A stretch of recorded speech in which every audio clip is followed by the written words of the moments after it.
Chef Zahidi আপনাদের সামনে নিয়ে আসছি বৈশাখীর একটা গুরুত্বপূর্ণ খাবার নিয়ে। বৈশাখীর দুপুরে শরীরটাকে কুল ডাউন করার জন্য, সকালে নিশ্চয়ই ইলিশ পান্তা খাবেন, কুল ডাউন করার জন্য আমার কাছে আছে পাট শাক দিয়ে মুসুরির ডাল।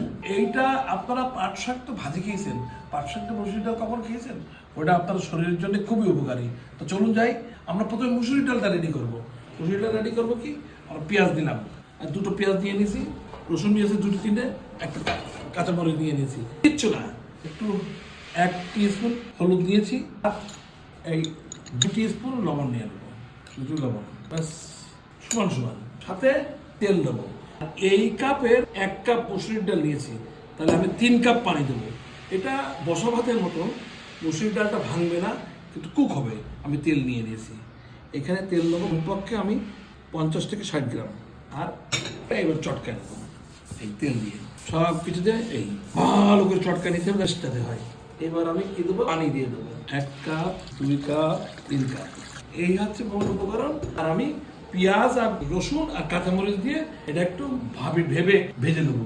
আর পাট শাকটা আমি রেডি করবো কিনে, পাট শাকটা কুচি করে ধুয়ে ভালো করে কেটে নিয়েছি, ভালো করে ধুয়ে নিয়েছি, কেটে নিয়েছি। কেটে নিয়ে এখানে আমি প্রায় 2টা পেঁয়াজ দিয়ে দেবো সরাসরি, 3টা রসুনের কোয়া দিয়ে দেবো, আর 5টা কাঁচামরিচ দিয়ে দেবো। এইটা তেলে দেবো। ডালটা এই যে ডালটা এই লিকুইড ফর্মে, ডালটা অলরেডি হয়ে গেছে, আর সিদ্ধ হবে না, ব্যাস এই লিকুইড ফর্মে থাকবে। এই পাট শাকটাই আমি তো যা দিয়েছি করে বলে দিয়েছি, আমি এখন পাট শাক সরাসরি আমি তেলে দেবো। তেলে দিতে গেলে প্রথমে আমাদের তেল লাগবে, এইটুকু পাট শাকটার জন্য আমার কমপক্ষে 50 গ্রাম তেল দেবো আমি। হ্যাঁ, ডাল আছে তো। আর তেলে দিয়ে প্রথমে তেলে আমি কি দেবো, 3-4টে শুকনো মরিচ দিয়ে দেবো। হ্যাঁ, শুকনো মরিচ প্রায় 6টা দিয়ে দিয়েছি।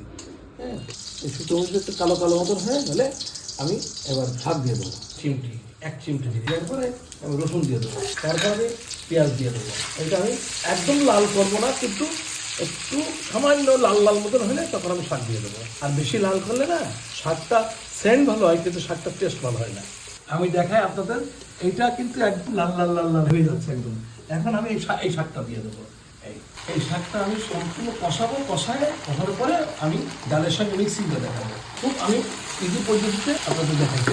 এটা কিন্তু আপনারা ঢেকে পাকাবেন না, এটা যাতে পানি উড়ে যায়, শাক তো একদম ঢেকে পাকাবেন না। এই যে দেখেন আগ হয়ে গেছে, কত শাক কট্টু হলো।